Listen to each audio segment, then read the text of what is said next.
If you plan on building a cabin with a cathedral ceiling, just like you're seeing here, and that you plan on using tongue and groove as your finished material for the ceiling, then simply using faced insulation could be your most costly mistakes you'll ever make. And this is well documented online that in cathedral ceiling, if there's not a proper air barrier, you end up with moisture issues, mold growth. We're going to talk today why I decided to use unfaced insulation in this cabin, how I installed it, and what do I plan to do to make sure that I don't run into any of these issues that a lot of cathedral ceiling I've been suffering from. So before we get into all this, we're going to start with the floor insulation. I'm using R30 faced insulation.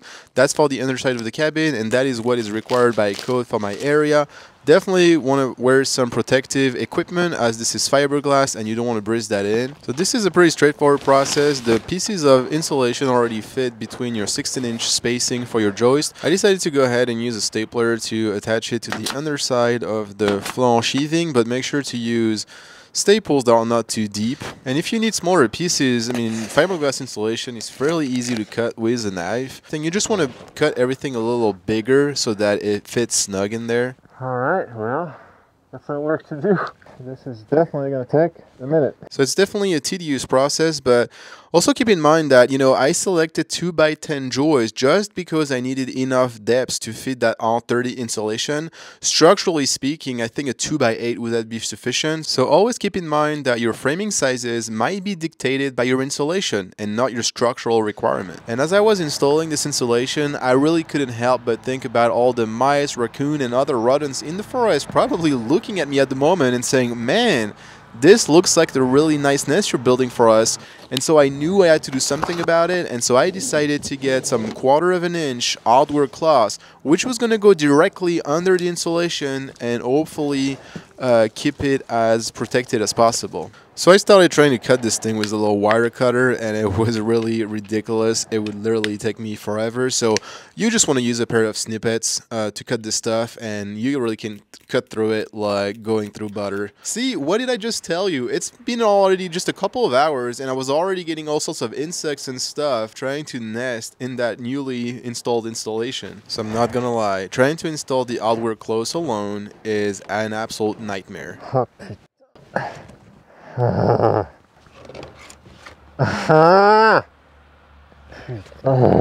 mean, obviously that stuff is actually pretty heavy, so constantly holding it overhead will completely burn your shoulders to death. But you know, once you get it going with the stapler, it gets better. The other challenge is to keep it square. It is so easy to be slightly off course, and then you end up with something that's not straight, and that's kind of like a few inches off from what you started with. So that's something you need to be aware of. Once I put the second layer, I did like maybe a foot overlap, so that helped a little bit. But this is a very tedious process. I put hundreds and hundreds of staples, so you probably can't see, but I did wrap the outward cloth against the beam to make it as tight as possible so that there would be absolutely no point of entry for any rodent or anything. So I can assure you that this is going to be a very painful process. I was wearing a knee pad protection, but honestly the friction between my clothes and the knee pads were extremely painful to the point where, you know, I was like, I might be covered in blisters. Thankfully it didn't get to that point, but don't expect this step to be enjoyable. And then I was ready to do the exact same thing on the other side of the cabin. So just so you understand, this is not the final way this is going to be. My goal is still to add some 1-inch insulation board under the outward cloth, and then I also have 3/4 inch plywood that I would like to install. I'm not going to do it in this video because I might keep that for later on, but I want this stuff to really be completely protected. And then there are still some areas that weren't feeling great, so what I did is add some pest block, which is just some sort of expensive foam, and I put that kind of all around so that any point of entry was completely blocked. See, we have those gaps here, which obviously I need to fill with something to prevent hair from the soffit to just get inside the cabin. So that's why I cut these pieces of 2x12 with a slight angle. It's allowing me to place them here. But then here, I'm leaving the gap so that the air from the soffit will keep going through the baffle all the way up. There we go. See, we'll foam this and leave this open. So I follow this exact process for every single rafter bay inside this cabin. So I'm now finally ready to install these baffles. And so as you can tell, those will be applied to the underside of the deck, the roof deck, and it will leave this much space as ventilation continuously from the soffit to the ridge vent. So you'll typically use staples to attach these baffles, but definitely get a size that's lower than 1/2 inch, otherwise you would puncture your roof deck.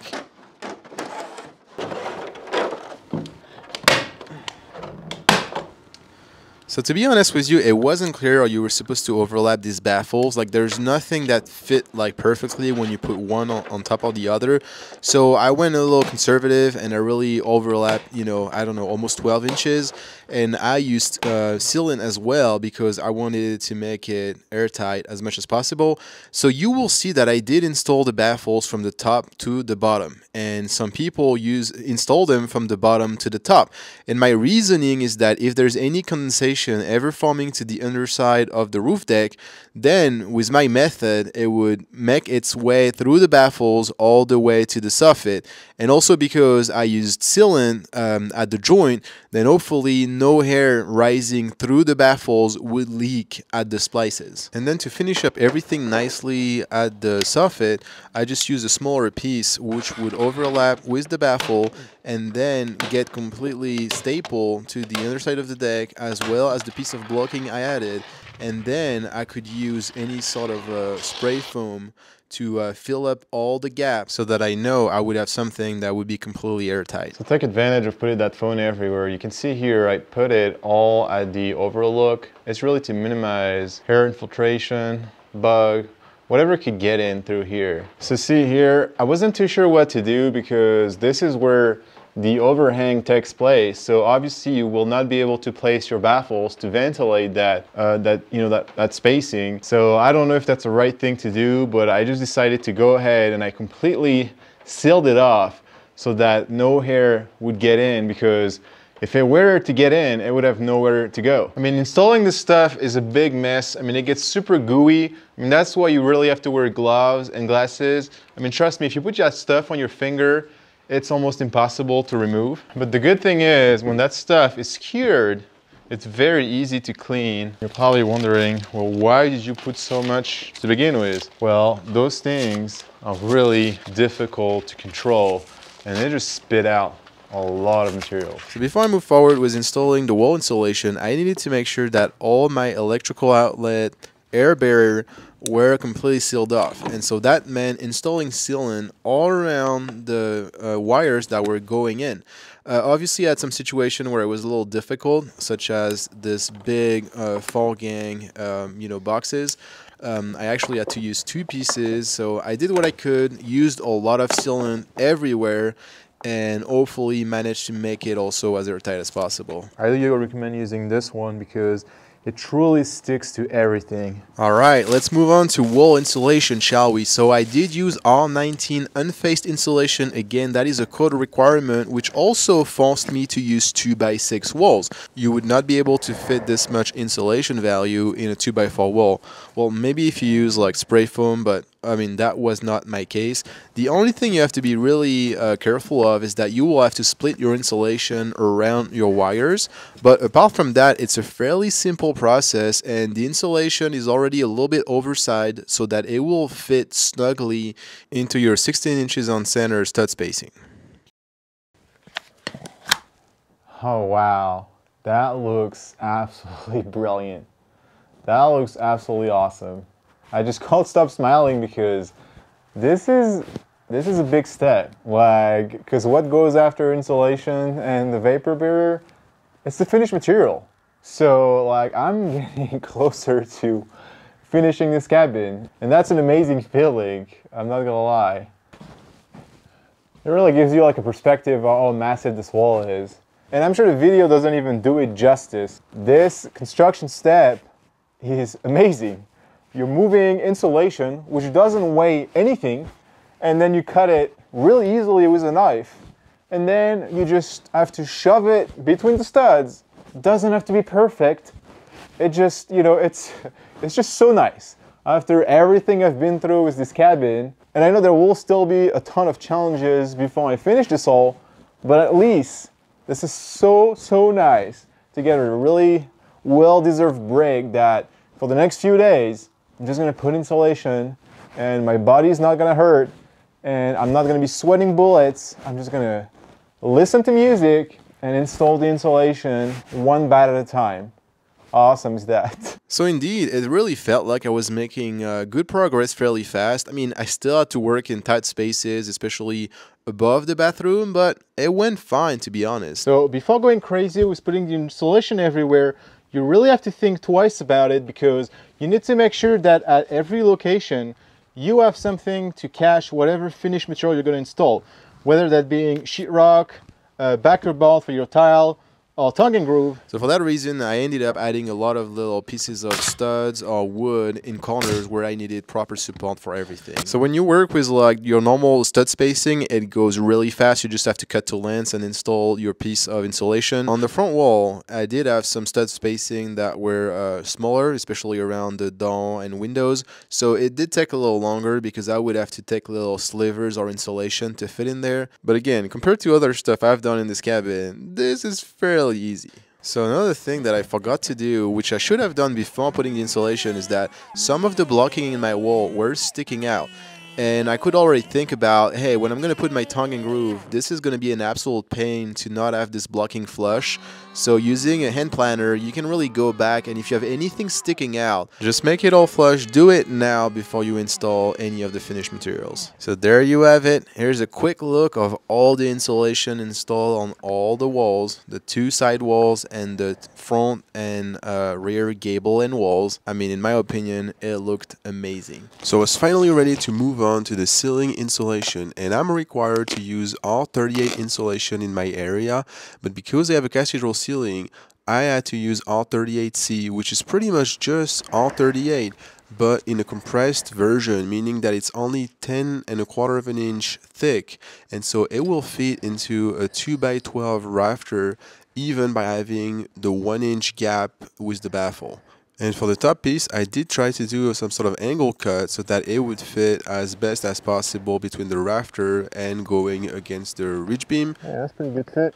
So as I mentioned in the beginning of this video, if you use faced insulation and then put tongue and groove directly on top of that, you would definitely have issues with hair leaking from inside the cabin into the ceiling assembly. And so especially in the winter months when you have hot, humid hair in your cabin, that would get into the ceiling and that would get in contact with the cold underside of your roof, and that would condensate, which is how you end up with all those mold and moisture issues that I mentioned in the beginning of this video. So the proper solution will be to use a proper air barrier on top of the insulation to make sure that no air will ever leak into my ceiling assembly. Another solution would have been to use closed foam cell insulation, but you know, that's something you usually have to pay someone to do, so I decided not to go that route. And if you were just planning on putting sheetrock on the ceiling instead of tongue and groove, I guess you could use faced insulation, but the problem is that you're probably going to want to install some spotlight, and those are notorious to like really leak air, and you end up with the actual same problem I just depicted. So another few things I had to deal with was to remove the shim at the windows so that I could actually go and get some foam installed in that gap. Again, that's really a good practice to make sure that nothing will leak air. You can do the same thing also at the front door. Okay, well, see what happened. Look at this. It got into the latch of the door. So I guess I'm not going to be closing the door until this thing fully dries. Cool. So as I mentioned, I'm going to install an air barrier membrane. So now is the time to make sure that any penetration through the wall gets done. So for example, I'm above the bathroom and I need to get a hole through the wall because this is where the exhaust for the bathroom will go through.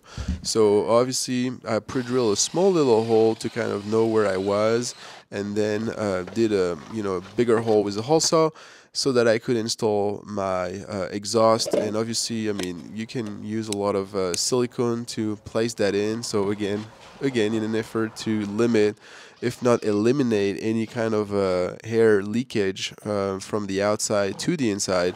And then you get to just like screw it in place and then add more sealant around the vent on the outside. And you can do the same thing on the inside as well to really make sure that nothing will leak. Then I installed a 4-inch extension to the vent, but I don't know why those things never fit properly. Oh, okay.